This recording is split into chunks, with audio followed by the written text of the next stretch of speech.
Halo Pedikers, energi terbarukan adalah sumber energi yang cepat dipulihkan kembali secara alami dan prosesnya berkelanjutan. Indonesia memiliki sumber energi terbarukan yang cukup banyak. Jika dikelola dan dimanfaatkan dengan baik, sumber-sumber energi ini diyakini dapat menggantikan energi fosil yang telah lama digunakan. Dan inilah proyek energi terbarukan di Indonesia. Mari kita bongkar.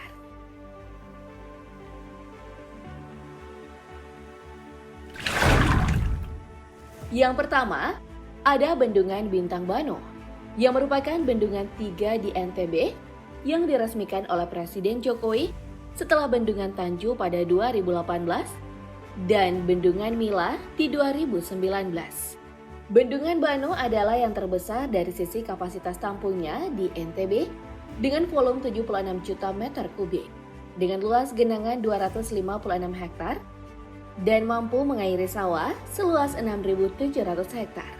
Saat peresmian, Presiden Jokowi mengatakan, Bendungan Bintang Bano merupakan bendungan ke-29 yang diresmikan di seluruh tanah air sejak 2015. Total terdapat 6 bendungan di NTB yang dibangun pada masa pemerintahan Presiden Jokowi. Setelah Bendungan Tanju dan Mila, 3 bendungan lainnya yakni Beringin Sila, Tiu Suntuk, dan Meninting kini tengah dibangun. 6 bendungan ini merupakan bagian dari 61 bendungan yang dibangun di seluruh Indonesia. Sesuai dengan visi misi Presiden Jokowi untuk ketahanan pangan dan pemanfaatan energi terbarukan, di mana kunci utamanya adalah air, di samping lahan atau sawah, benih, pupuk, dan petani. Bendungan Bintang Bano sendiri dibangun dengan total anggaran 1,44 triliun rupiah. Bendungan ini juga akan difungsikan untuk mengurangi banjir di Kabupaten Sumbawa Barat sebesar 53%. Selain itu, Bendungan Bintang Bano juga difungsikan untuk pemenuhan kebutuhan air baku di 7 kecamatan di Sumbawa Barat dengan kapasitas 550 liter per detik. Juga terdapat potensi penghasil listrik dari tenaga air sebesar 6,6 megawatt. Belum lagi ditambah panel surya terapung. Lokasi Bendungan Bintang Bano dikelilingi perbukitan dan lereng yang hijau, membuat view-nya sangat spektakuler. Dan sudah pasti terdapat potensi pariwisata. Energi terbarukan Indonesia kerap disebut juga sebagai energi berkelanjutan atau biasa disebut sustainable energy. Energi panas bumi atau geothermal adalah sumber energi terbarukan berupa energi panas yang dihasilkan dan disimpan di dalam bumi. Energi panas bumi diyakini cukup ekonomis, berlimpah, berkelanjutan, dan ramah lingkungan. Namun pemanfaatannya masih terkendala pada teknologi eksploitasi yang hanya dapat menjangkau di sekitar lempeng tektonik. Nah, kamu tahu nggak sih? Indonesia merupakan negara dengan potensi besar yang bisa memanfaatkan panas bumi untuk pembangkit listrik. Hal ini dikarenakan kondisi bentang alam Indonesia yang dilewati oleh cincin api Pasifik atau yang dikenal sebagai Ring of Fire. Banyaknya gunung berapi membuat negara kita memiliki pasokan panas bumi yang melimpah untuk pembangkit listrik. Pemerintah telah membangun pembangkit listrik tenaga panas bumi atau biasa disingkat PLTP. Salah satunya yang berada di kawasan Gunung Toba, tepatnya di Tapanuli Utara, Sumatera Utara. Dikenal dengan nama PLTP Sarula. Pembangkit listrik ini ternyata merupakan yang terbesar di dunia.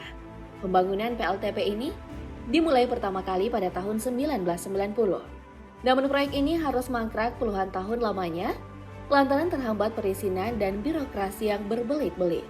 Usai molor hampir 3 dekade, PLTP Sarula akhirnya diresmikan oleh pemerintah pada 31 Maret 2017 lalu. Pengoperasian PLTP ini pun dilakukan secara bertahap. Unit 1 dioperasikan pada tahun Maret 2017, kemudian unit 2 dioperasikan pada September di tahun yang sama, terakhir unit 3 dioperasikan pada Mei 2018. Mega proyek geothermal terbesar di dunia ini dikembangkan melalui skema kontrak operasi bersama antara PT Pertamina Geothermal Energy dengan Sarula Operation Limited.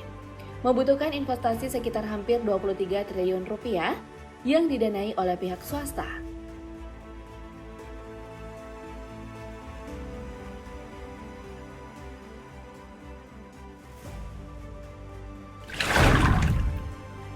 Ada energi angin atau bayu, Prinsip kerjanya melalui kincir angin yang digunakan untuk menangkap energi angin dan diubah menjadi energi kinetik atau listrik. Pemanfaatan energi angin menjadi listrik di Indonesia telah dilakukan seperti pada pembangkit listrik tenaga Bayu atau PLTB Samas di Yogyakarta. Lalu ada PLTB Sidrap di Sulawesi Selatan yang baru diresmikan Juli 2018 lalu. Kemudian ada satu lagi potensi energi baru dan terbarukan akan dibangun dan menjadi sumber energi nasional. Pembangkit listrik tenaga Bayu akan dibangun di Kecamatan Ciamas, Kabupaten Sukabumi, Jawa Barat.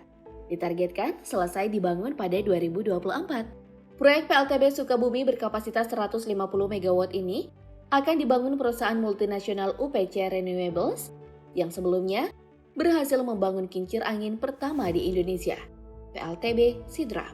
Proyek PLTB Sukabumi ini juga telah ditetapkan sebagai proyek strategis Provinsi Jawa Barat pada 2020 dan direkomendasikan oleh Gubernur Jawa Barat Ridwan Kamil. Proyek PLTB terbesar di Indonesia ini bisa menyerap ribuan tenaga kerja yang bisa mendongkrak perekonomian warga setempat berkaitan dengan pemanfaatan objek wisata. Lebih dari 1.000 pekerja terlibat selama pengembangan dan konstruksi, kemudian sekitar 300 orang yang terlibat selama operasi. Pasokan barang dan jasa lokal, ditambah pemanfaatan sebagai objek wisata, maka akan ada lagi tambahan tenaga kerja dan lapangan usaha.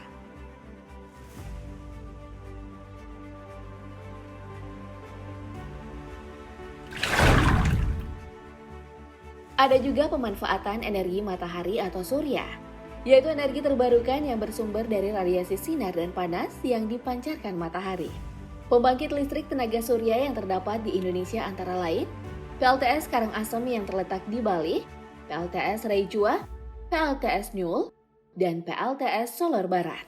Selain itu, Indonesia akan segera memiliki PLTS terapung pertama dan digadang-gadang sebagai PLTS terbesar di Asia Tenggara.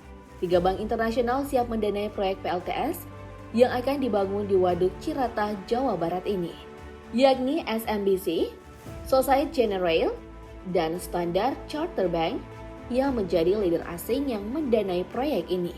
Ketiganya memberikan dukungan hingga 2 triliun rupiah. Selain kerjasama internasional, PLTS Terapung Cirata merupakan kerjasama pendirian perusahaan patungan antar BUMN Indonesia, PLN, dan perusahaan milik negara Uni Emirat Arab, Masdar Mudabala Company. PLTS Cirata memiliki kapasitas sebesar 145 MW. Harga jual listrik dari PLTS ini terbilang cukup kompetitif, yakni sebesar Rp8.000 per kWh. PLTS Terapung Cirata ditargetkan mampu menghasilkan energi sebesar 245 juta kWh per tahun. Dengan demikian, PLTS Terapung Cirata diperkirakan dapat memasok listrik untuk 50.000 rumah dan menyerap tenaga kerja hingga 800 orang.